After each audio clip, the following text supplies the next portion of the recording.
tal? Muy buenas tardes. Estamos en debate público. Estamos en este ejercicio periodístico a través de regeneración.com.mx en tiempos complicados. Sabemos que todos debemos de seguir en casa a pesar del inicio de un nuevo periodo de la llamada nueva normalidad.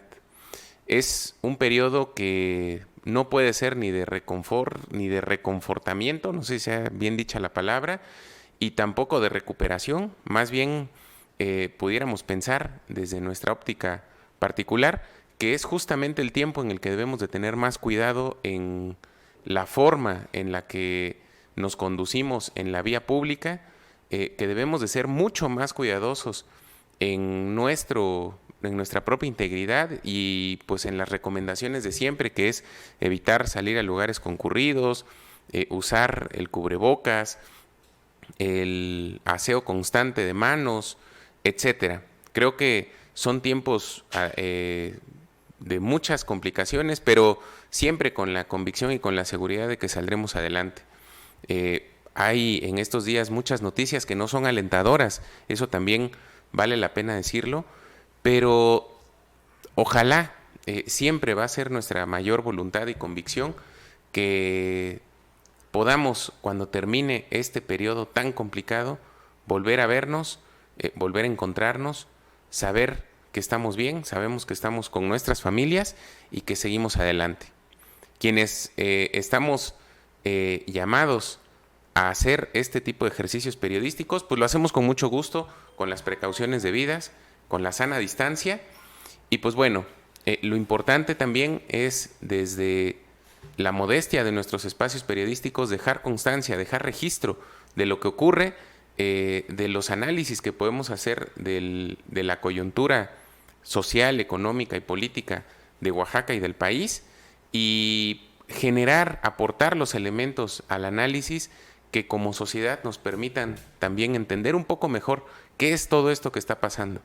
Los días paradójicamente pasan muy rápido y muy despacio, pues porque quizá como nunca la mayoría de nosotros estamos en casa, pero al final de cuentas, cuando volteamos a ver, llevamos más de 60, 70 días ya en el estado de confinamiento y bueno, no podemos pensar que hoy que estamos grabando este programa, 2 de junio, 3 de junio, el día que se transmite, o en una semana o en 15 días vamos a poder retomar nuestra vida. Creo que eso es bien importante que lo tengamos claro, que entendamos y que con la mayor prudencia y sensibilidad entendamos que es por el bien de todos, no nada más por el bien de uno mismo. En fin, pues como las cosas no dejan de suceder y como los ámbitos de gobierno continúan tomando decisiones y enfrentando las circunstancias desde la esfera pública que son indispensables para poder salvaguardar en la medida de lo posible la integridad de las personas, pues vale la pena también ver qué es lo que están haciendo.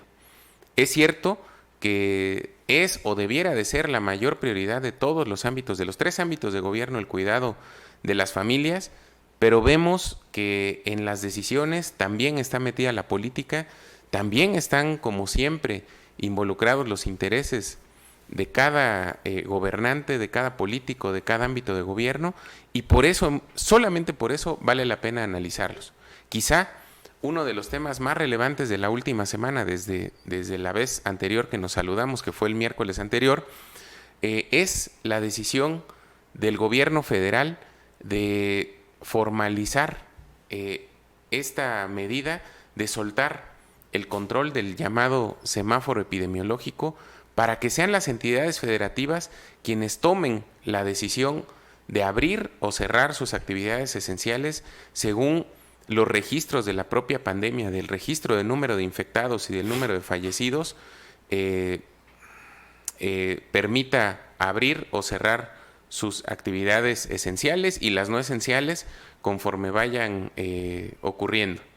Para poder platicar de este tema, y yo se lo agradezco muchísimo, de verdad que yo me siento muy, muy honrado cada vez que nos ha hecho el favor de acompañarnos, mi amigo muy respetado y muy admirado, don Raúl Castellanos. Muy buenas tardes, don Raúl. Mi querido Adrián, aquí, como siempre, compartiendo contigo estos espacios.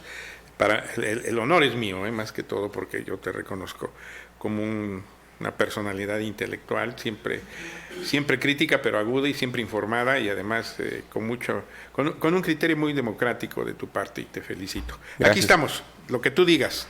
Gracias. Pues, consideración inicial en esta decisión tomada por el gobierno federal de abrir, de soltar el semáforo epidemiológico. A mí me parece que es una decisión muy relevante, no nada más en el ámbito político, es decir, no nada más en estas medidas de control que en la coyuntura se van dando respecto a qué decisiones se toman en la pandemia, sino que incluso puede llegar a ser un tema polémico por las atribuciones que tiene la Federación y los estados, que pareciera que la Federación está soltando una atribución constitucional que le corresponde, pero que se la está delegando producto de la propia inercia que lleva el control de la pandemia a las entidades federativas. ¿Es esto una decisión de responsabilidad? ¿Es esto una decisión de transferir la decisión a los gobernadores para no pagar el presidente el costo político de mantener cerrada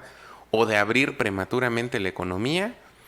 ¿O simplemente es parte de los nuevos equilibrios que se van encontrando entre los ámbitos de gobierno?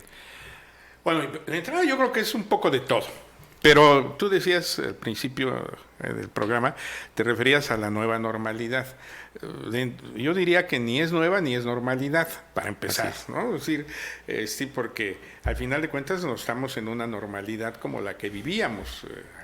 Es decir, ya no hay esa normalidad, ya no la va a haber, creo yo. Ya es un parteaguas lo que está sucediendo con la pandemia, con el COVID-19, en donde van a cambiar muchos paradigmas de conducta en todos los sentidos, de conducta social, personal, familiar, de relaciones entre los seres humanos, no digamos en el ámbito económico y en el ámbito político. Yo lo he comentado en varias ocasiones que este es un momento determinante no solo también desde el punto de vista personal de cada uno de nosotros, sino también de los estados nacionales, las decisiones que están tomando, las decisiones que están por tomar. Es un momento también fundamental para quienes toman las decisiones, los que tienen la responsabilidad de conducir un estado, de gobernar alguna nación, de gobernar un estado como en el caso de nuestra república, de un municipio. Aquí en Oaxaca se han tomado decisiones en los municipios que a mí me parecen que han sido muy acertadas, cerrando precisamente. Muy relevantes, claro. ¿no? Y que son un ejemplo, deberían ser un ejemplo de cómo han funcionado, porque en esas zonas de nuestro estado la pandemia no ha sentado reales, se han presentado, es factible, casos aislados, pero evidentemente ha ido funcionando las medidas que toman. Entonces, yo diría que en esta realidad, que sí es inédita, más que nueva, sí se están tomando decisiones que precisamente por la crispación que existe socialmente, la terrible presión económica, Adrián, porque sí. México es un país del tercer mundo, con características del primero, con contrastes del inframundo. Entonces somos todo un mosaico social, y en ese contexto la informalidad económica pues es parte fundamental del desarrollo. Muchos estados, varios estados de la República, ¿de qué viven? De la informalidad. La misma Ciudad de México. ¿Por qué crees que Iztapalapa está como está? Que es el municipio más contaminado del país, porque pues ahí la informalidad es el 90% de la población se dedica a ella. La informalidad es la normalidad, ¿no? Exacto, ahí sí es la normalidad, por decirlo de alguna manera. Y eso afecta. Pues en México, en nuestro estado, pues aquí también hay informalidad. Y el otro punto, las remesas, que ese es otro tema que también hay que considerar, lo que está sucediendo en Estados Unidos, ¿no? Claro. Al loco de Trump ya se le hizo bolas el engrudo, ¿no? Lo tuvieron que esconder en el búnker de la Casa Blanca para que no tuviera problemas. Pero volviendo al tema del semáforo.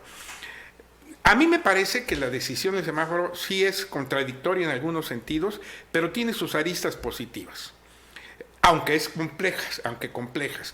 Primero, este es un país federalista, es una federación de estados. por una tradición presidencialista, bueno, podríamos decir desde la época de los generales, se cayó en un centralismo gubernamental. De hecho, todo se decidía en la Ciudad de México, en Palacio Nacional, en Los Pinos, en los acuerdos de esa naturaleza del gobierno federal que se transminaban a los estados. Las decisiones políticas se tomaban ahí. Yo recuerdo un amigo mío que finalmente terminó siendo gobernador de su estado, pero por otro partido, que hace 40 años decía, o 30 años decía, bueno, es que yo me vine a la Ciudad de México porque aquí es el único lugar de donde podía yo brincar para poder figurar en mi estado. Después las cosas fueron cambiando y ya se fue generando un equilibrio político.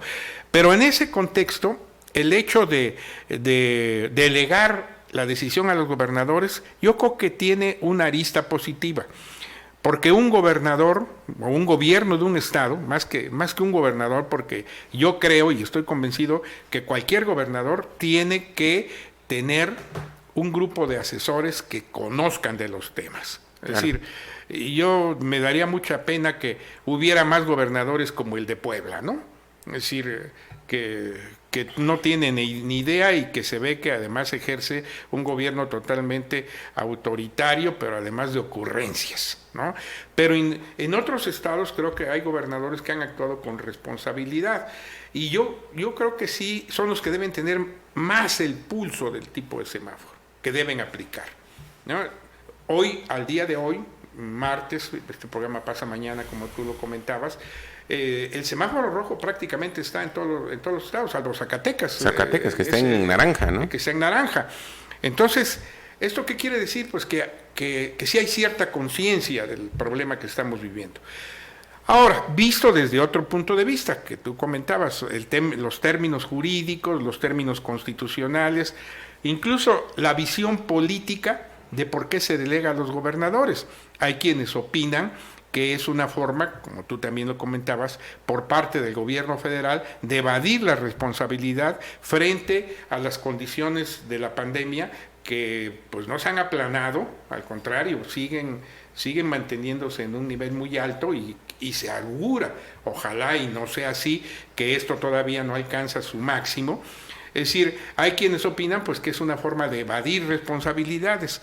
Yo quisiera ponerlo en positivo y creo que la medida puede funcionar, sobre todo si los gobiernos de los estados la asumen con plena responsabilidad. Claro, habrá estados donde sea menos complejo, es decir, estados donde hay 15 municipios, 20 municipios, claro, 4 municipios como Baja California, pues tal vez sea menos complejo. Aquí tenemos 570, ¿no? Entonces es todo un reto la aplicación del semáforo, pero yo le veo aristas positivas y por supuesto muy vinculadas al sentido de responsabilidad con que cada gobernador, cada gobierno del estado, cada municipio actúe. Lo político habrá que esperar. Claro, hay otro momento, ¿no? Creo que es muy relevante esto que dice por dos cuestiones.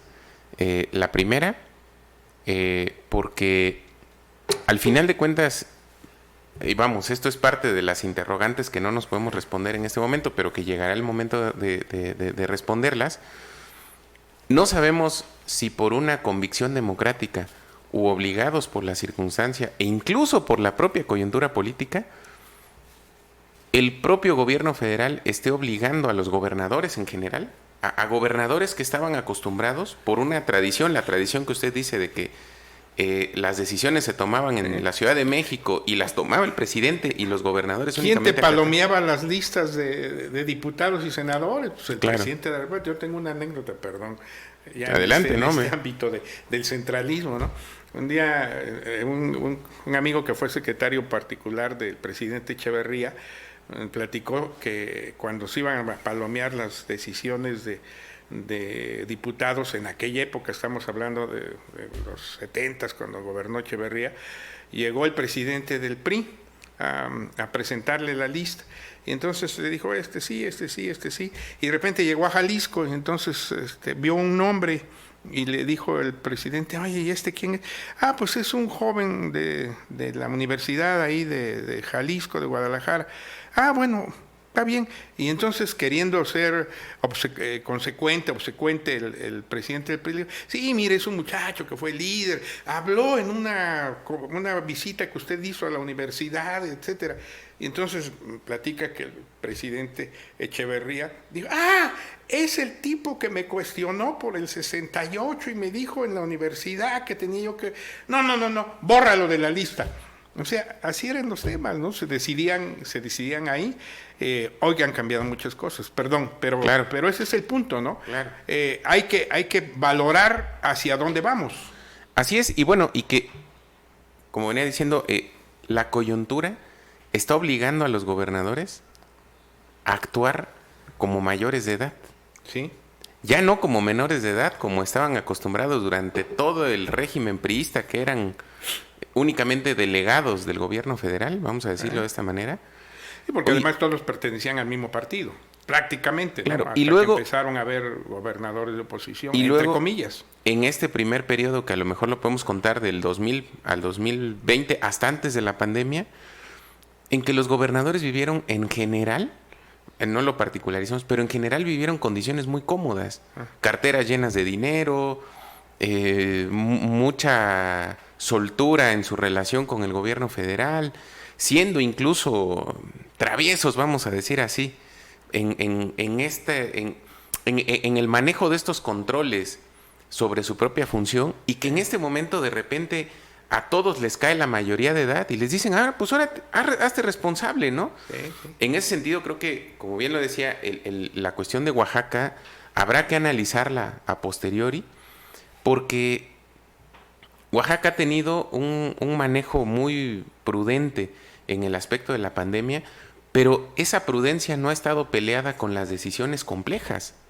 Creo que eso es bien complicado de entender, porque ahorita que hablaba del tema económico, ayer lunes, hoy martes estamos grabando el programa, el INEGI dio a conocer una cifra preliminar de cuántos empleos se perdieron durante el periodo de abril a la fecha, y habla de 12 millones de empleos perdidos en México, de los cuales, dice, en números redondos, 2 millones, dice, son en el empleo formal y 10 millones de empleos perdidos en el sector informal. Sí.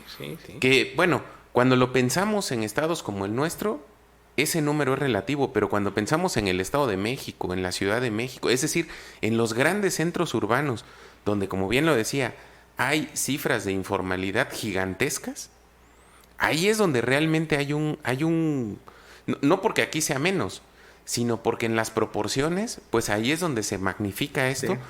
Y aquí lo vemos desde una perspectiva distinta. Creo que vale mucho la pena seguir hablando, y por eso digo, hay que analizarlo a posteriori. Por ejemplo, todas las decisiones que han tomado alrededor de 180 municipios indígenas en Oaxaca, de cerrar sus municipios por completo.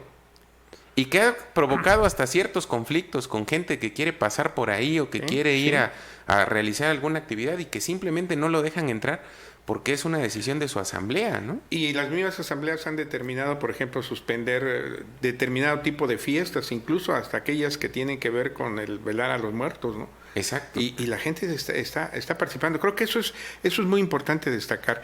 Y mira, en función de lo que tú dices de cómo se han ido advirtiendo los temas aquí en Oaxaca, yo creo que en términos generales el gobierno del estado ha actuado correctamente.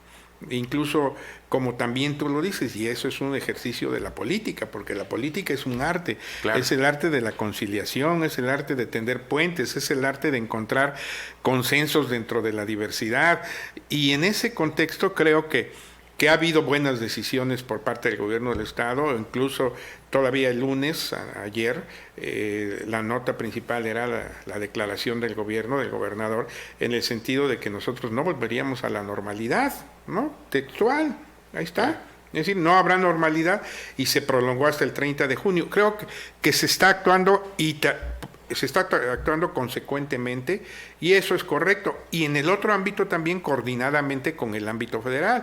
Ahí está también el IEPO, también vinculándose a las decisiones nacionales en el tema educativo, que creo que es el de fondo también, así como el económico, el educativo es otro tema de fondo. Ahí está, ha estado conciliando las decisiones y considero que están caminando los temas dentro de la crispación que existe. Entonces vamos a ver qué cosa es lo que sigue, pero sí es muy complejo. Pero volviendo ya para poder adjetivar, diríamos, la decisión. Claro. Difícil decisión para el gobierno federal, la de abrir o de delegar el uso del semáforo. Y bueno, habrá que ver, esperemos que al final de cuentas no sean otros datos. Claro, y es que quizá lo que le pone aristas muy particulares es la convicción que tiene el presidente de la República, porque eso ya va más allá de la coyuntura. La convicción que tiene el presidente, hemos visto que por cambia, muy cuestionables que sean sus decisiones, congruentes sí es. A ver, sí. O sea, él piensa y hace, como él mismo dice, su pecho no es bodega, ¿no? Sí. Entonces lo que piensa lo dice y lo hace, ahí ¿no? Están las fotos de la gira que está realizando. Pues él está sin cubrebocas, ¿no? Exacto. Sí, esto se tomaba al principio cuando convocó a abrazarnos, cuando vino aquí a Oaxaca y fue con nuestra amiga a comer garnachas. Sí, es decir, digo, fue por muchos sectores cuestionado, pero finalmente también yo creo que tiene cierto sentido porque para él debe ser muy complicado para un gobernante la toma de decisiones porque la línea es muy tenue, ¿no? Es decir, entre lo correcto y lo incorrecto de la decisión y sobre todo de la trascendencia, porque el presidente está jugándose su paso a la historia, como claro, todos los presidentes lo hacen en su momento, en determinados momentos, pero yo creo que este es el gran momento que tiene que enfrentar el presidente López Obrador. Y bueno, pues ahí están, como tú bien dices, buenas, malas, regulares, contradictorias. Ahí están sus decisiones que han polarizado al país, tenemos que reconocerlo. Yo respeto a quienes salieron a manifestarse en sus carros el domingo. Finalmente hay otras visiones donde dicen que fueron los fifís que iban en camionetas de lujo. Es decir, ese es el México que estamos viviendo, Adrián. Claro, y que es este México puesto en dos extremos, porque es cierto, esto de la marcha del fin de semana, bueno, la manifestación en coches, la manifestación anti-AMLO, a mí me pareció quizá, es muy complicado ya a estas alturas pensar quién está bien y quién está mal. Eso es lo que te digo. Pero yo recuerdo, digo, como un contraste nada más, hace algunos meses cuando los simpatizantes de Andrés Manuel decían que por qué a Andrés Manuel se le criticaba por viejo, por ejemplo, ¿no? Porque se le criticaba. Es que al final de cuentas es una crítica por apariencias, no por ideas. Que porque decían, ¿por qué le critican? Que porque camina despacio. Si es un hombre de cierta edad, o porque tiene el pelo blanco. O porque tiene el pelo blanco. Vamos, por esto, pues, ¿no? O sea, por estas cuestiones que es el aspecto, vamos a decirlo de esta manera. La evolución física, ¿no? Y es el mismo, nada más que en un aspecto clasista, el criticarlos por ir en coches. Porque al final de cuentas, pues cada quien tiene, la gran mayoría tiene lo que ha sido producto de su trabajo, porque pues no podemos pensar, nos inmolamos al pensar que somos un país de corruptos, porque entonces nos echamos todos a la misma bolsa. Claro. Y entonces inhibimos la discusión de fondo, que creo que pega en un punto muy concreto que nadie quiere ver ahora, que es la libre manifestación de ideas. Sí, sin duda. Yo puedo estar en contra de quien sea, de mi gobernador, de mi presidente municipal, de mi presidente de la República, y tengo el derecho de expresarlo. Los límites que pone la Constitución, dice, es no transgredir y no o tratar de obligar a la autoridad a que tome una determinación en el sentido que yo quiero. Fuera de eso, es mi libertad absoluta que hacerlo. Es un poco lo que comentábamos en el programa anterior sobre la ley Bonilla, es decir, la decisión de la Suprema Corte, cuando advertíamos que esa decisión hacía renacer la esperanza de que en México se respete el Estado de Derecho, la Constitución, la división de poderes. Es decir, eso será fundamental y es lo que tú estás planteando. Ese es el límite. Porque al final de cuentas, Adrián, lo cierto es que en este momento el único consenso que hay nacional. Es que no hay consenso. Es que no hay consenso, ¿no? exacto. Aunque bueno, haciendo un paréntesis nuevamente, creo que quien alcanzó el consenso en cuanto al sentir fue nuestro amigo José Luis Ceballos, ¿no? Que partió la semana pasada, precisamente. Caray, ¿no? que terrible su pérdida. Hay un consenso. Él logró un consenso, lo escribí para ayer. Hay un consenso generalizado de su bonomía, de su buen trato, de su actitud siempre plural, democrática, respetuosa en su desayunando con, ¿no? Y así se reflejó en los comentarios de todos los compañeros. Decía yo que José Luis Ceballos ganó como el Cid campeador su última batalla. Él sí alcanzó el consenso del respeto. Claro. Y eso es padre. Perdón, y la verdad es que digo que bueno, un paréntesis de este tipo nunca va a sobrar. Sí. Al contrario, creo que los que llegamos a conocer y tener trato con José Luis, que es un periodista, pues va a hacer quizá falta. Lo pudiéramos todavía considerar de la vieja guardia, Sí, porque tiene una trayectoria sí, larguísima. Sí. Luis Ramírez lo comentó, lo escribió precisamente, toda una camada de esos periodistas que se formaron en la brega, en el espacio, desde Claro. abajo, ¿no? Es decir, ahí no se le dio nada fácil a José Luis. Claro, y que al final de cuentas generó un espacio imprescindible en la radio oaxaqueña con Pastor Matías Arrazola. Sí, muy sentido el pastor, platiqué con él y dijo, bueno, pues, ¿qué puedo decir, no? De mi hermano, ¿no? Es decir, Claro. aprendimos tantas cosas juntos, pasamos tantas cosas juntos, victorias que aprendimos a no celebrar con soberbia, eso me gustó mucho cuando lo dijo, y derrotas que aprendimos también de ellas, ¿no? Eso yo creo que habla de la calidad humana de una persona, ¿no? Claro. Y la forma como se conducía. En fin, Claro. Y que ya volveremos a abrazarnos algún día con José con Luis, el buen ¿no? José Luis, Sí. y ojalá que este periodo tan complicado no nos arrebate a nadie más de nuestros seres Bueno, queridos. hoy se fue otra personalidad que tal vez yo creo que también va a tener un buen consenso, Héctor Suárez. Don Héctor Suárez, que creo que es No, el padre de... Qué comediante, ¿no? Yo lo vería quizá, porque él es mucho más viejo que, por ejemplo, que Víctor Trujillo y que Ausencio Cruz y que hacían la comedia política, ¿no? Sí. Fue de los pioneros de la comedia política. Cosa y picante, lo que son pues, las ¿no? cosas que yo lo llegué a ver varias veces, me encantaba cuando hacía su temporada en el Marrakech, en lo que era el Marrakech, ahí había un salón, y qué contradictorio, ¿no? El Marrakech era en la zona rosa, en aquella zona rosa, en la calle de Florencia, en un salón, diríamos que era de lo más elegante de la época, y iba la clase política a verse ser criticada, ¿no? Claro. Porque él empezó, él es de los pioneros de la crítica política desde el ámbito de la comedia. Sí, pues bueno, tristemente, alguien más que se nos va. Así es. Que además deja toda una escuela, toda una época, porque personajes que hoy vemos en la ligereza de la comedia de este tiempo, pongo el ejemplo de la familia Peluche, parte de unos personajes que Héctor Suárez creó hace como 40 años, ¿no? Estos en La Cosa, me parece, donde salía Rigoberto y Leodegaria o algo así, que eran una pareja que todo el tiempo se estaba insultando, pero que hasta les ponían la canción esta de Sin ti no podré vivir jamás. Y de ahí Eugenio Derbez la toma. Eugenio nunca ha sido de mi para llevarlo, evidentemente, a un ámbito más popular, pero que al final de cuentas el talento de crear esa... No, Héctor Suárez fue único. Una figura tan común en nuestra sociedad, los maridos los esposos más bien que tienen un trato ríspido, pero que al final se aman, ¿no?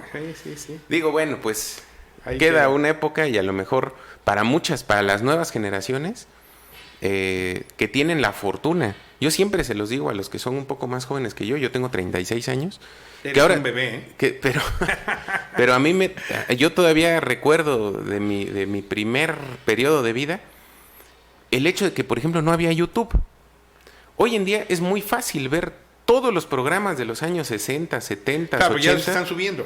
Porque ya están en la red, muchos de ellos, a lo mejor no todos, pero muchos de ellos, y nosotros no tuvimos en nuestra juventud, en nuestra adolescencia. Lo veías una vez y ahí quedaba. Y a lo mejor en algún canal, cuando tener antena parabólica o cable era de ricos, de fifís, ¿sí? No era fácil, pues, ¿no? De ninguna manera. Hoy las nuevas generaciones tienen Esa posibilidad. Esa posibilidad. Y yo he vivido una experiencia en ese sentido, Adrián. A principios de este siglo, hacía yo bueno, lo estoy haciendo de nuevo, pero en aquella época hice las primeras temporadas de Sin Censura. Y yo entrevistaba a personajes de muy diversa índole, y finalmente eran para el Canal 9, y se grababan, se pasaban los programas, pero no se quedaban en la nube. Se quedaban en un VHS que guardaban en la filmoteca, que después con los conflictos del 2006 y otros más, desaparecieron. Yo afortunadamente siempre guardaba una copia en VHS. Las hemos venido convirtiendo ahora en DVDs, y las hemos estado pasando aquí en Regeneración. Y ahora esos programas de entrevistas con personajes como, por ejemplo, Luis Suárez, que ya murió, Adolfo Aguilar Sincer, que también ya partió, Pepe Jara, que ya partió, ahora sí ya están allá en la red, ¿no? Claro. Ese es el tema, es una fortuna tener. De la modernidad tecnológica. Don Raúl, muchísimas gracias. ¿Ya acabamos? Ya acabamos. Qué bárbaro. Pues se nos fue como agua. Hay que pedir más tiempo aquí, mano. No se vale que nos traten así. Gracias, Adrián. No, hombre, no, hay al que contrario. seguir platicando, y está el tema también de la Guelaguetza. Seguro, ¿no? Seguro. Creo que Porque ese va a ser un gran tema. Aunque sea virtual, ahí tienen que aplicar la imaginación los genios que están en la comunicación social del gobierno, para que la Guelaguetza pueda convertirse en un símbolo de hermandad del mundo. Pueden Así hacerlo. Es. Seguro. Como dice, con imaginación y con talento. Traer a la loca de la casa. Eso. La imaginación. Gracias, Adrián. Muchísimas gracias a todos ustedes que nos acompañan en este ejercicio en Regeneración. Aquí nos vemos la semana próxima en Debate Público. Muchas gracias y muy buenas tardes.